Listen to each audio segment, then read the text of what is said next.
Hi అండి. అందరికీ నమస్కారం. నేను మీ గీత. మై డియర్ బావ పార్ట్ 1. విభిన్న మనస్తత్వాల మధ్య ప్రేమ చిగురిస్తే ఎలా ఉంటుందో తెలుసుకుందాం. అసలు ప్రేమంటే రెండు గుండెల చప్పుడు.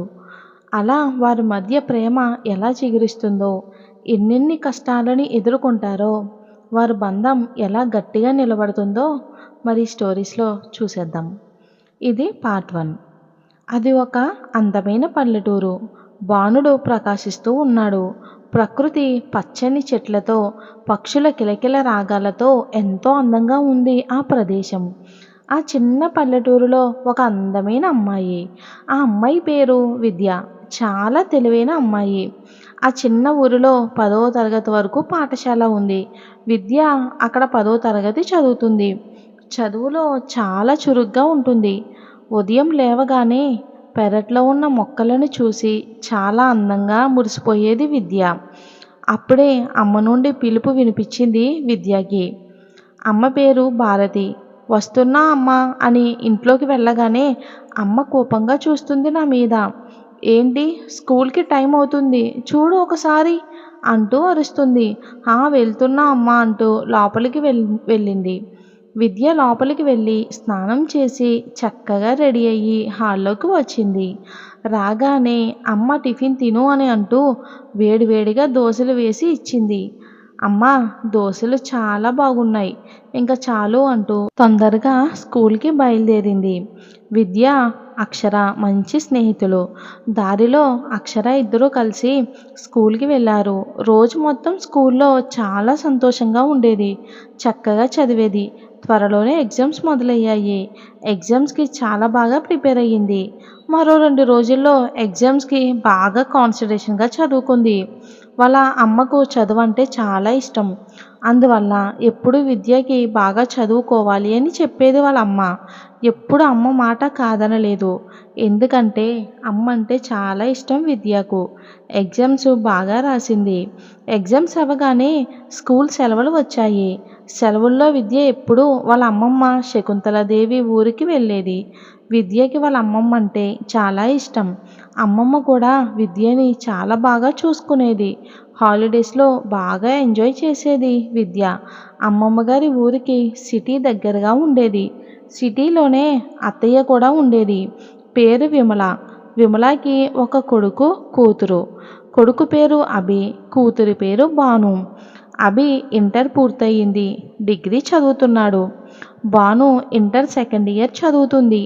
అభి, భాను కూడా సెలవులకు శకుంతలాదేవి గారి ఊరికి వచ్చేవారు. హాయ్ భాను అంటూ విద్య ఎదురొచ్చింది. పక్కనే అభి కూడా ఉన్నాడు, కానీ మాట్లాడలేదు. విద్యకి అభికి అస్సలు పడేది కాదు. ఎప్పుడూ గొడవ పడేవారు. అప్పుడు అభి, ఏంటి రాక్షసి, అప్పుడే వచ్చేసిందా అని అంటాడు. ఊరుకోరా అన్నయ్య అంటూ భాను అంటుంది. రాక్షసి అన్నావంటే చంపుతా, ఏంటే నిన్నే నేను చంపుతా అని అంటాడు అభి.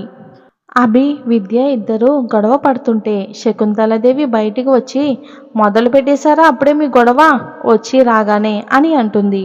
వెళ్ళి స్నానం చేయండి, ప్రయాణం చేసి వచ్చారు, అలసిపోయి ఉంటారు అని వెళ్ళిపోతుంది. భాను, నువ్వు రావే అంటూ విద్య తన రూమ్కి తీసుకుని వెళ్తుంది. అప్పుడే అభి, చెప్తా దీని పని, వచ్చిందిగా అనుకుంటూ లోపలికి వెళ్తాడు. ముగ్గురు ఫ్రెష్ అయ్యి హాల్లోకి వస్తారు. శకుంతలాదేవి గారు బాగా చదువుతున్నారా అని అడుగుతుంది. నానమ్మ, బాగా చదువుతున్నాం అని అంటుంది. నువ్వేంట్రా ఏం మాట్లాడవు అని అంటుంది శకుంతలాదేవి. ఏం లేదు నానమ్మ, ఈ వాగుడికాయ ఉంది కదా, విద్య నన్ను ఎక్కడ మాట్లాడిస్తుంది అని అంటాడు అభి. అమ్మమ్మ, చెప్తున్నా, వాడు నాకు దూరంగా ఉండమను, లేదంటే వాడిని ఏం చేస్తానో నాకే తెలీదు. ఓ, నువ్వేదో చేసే లోపల నేను ఇక్కడ ఉంటానా, రా మరి చెప్తా నీ పని అంటూ మరి గొడవ పడతారు. అబ్బబ్బా ఆపండ్రా చిన్నపిల్లల్లా, ఏంటి అని అంటుంది. అప్పుడే నానమ్మ పక్కన చేరి, నా కోసం ఏం చేసావు నానమ్మ అని అడుగుతాడు అభి. నీకు లడ్డూ ఇష్టమని లడ్డూలు చేశాన్రా అని అంటూ శకుంతలాదేవి లడ్డూలు ఇస్తుంది. అమ్మమ్మ, అన్నీ వాడికిష్టమైనవే చేసి పెడతావు, నేనంటే నీకు ఇష్టం లేదు కదా అని అంటుంది విద్య. లేదు బంగారం, నువ్వు కూడా ఇష్టమే, నీకు ఇష్టమని కాజాలు కూడా చేశాను అని విద్యకిస్తుంది. విద్య అభిని చూసి వెక్కిరిస్తూ కాజాలు తింటుంది. అమ్మమ్మ ఊరు చూస్తామంటూ బయలుదేరతారు ముగ్గురు. భాను ఆగు అంటూ రూంలోకి వెళ్తుంది విద్య. అప్పుడే అభి తలుపు చాటు నుండి విద్యను భయపెడతాడు. సచ్చినోడా అంటూ ఇల్లంతా తిప్పుతుంది విద్య. ఇల్లంతా తిరిగి తిరిగి అలసిపోయి అక్కడే కూర్చుంటుంది విద్య. రావే చూసుకుందాం అంటూ ఓ విర్రవీగుతుంటాడు అభి. నీ పని చెప్తా, టైం వస్తుంది నాకు కూడా అని అనుకుంటూ భాను దగ్గరికి వెళ్తుంది విద్య. విద్య ఎందుకే ఎప్పుడు మీరు గొడవ పడుతూ ఉంటారు అని అడుగుతుంది భాను. మరి వచ్చే భాగంలో ఏం జరిగిందో తెలుసుకుందాం. వీడియో నచ్చితే లైక్ చేసి ఛానల్ని సబ్స్క్రైబ్ చేసుకోండి. Thanks for watching.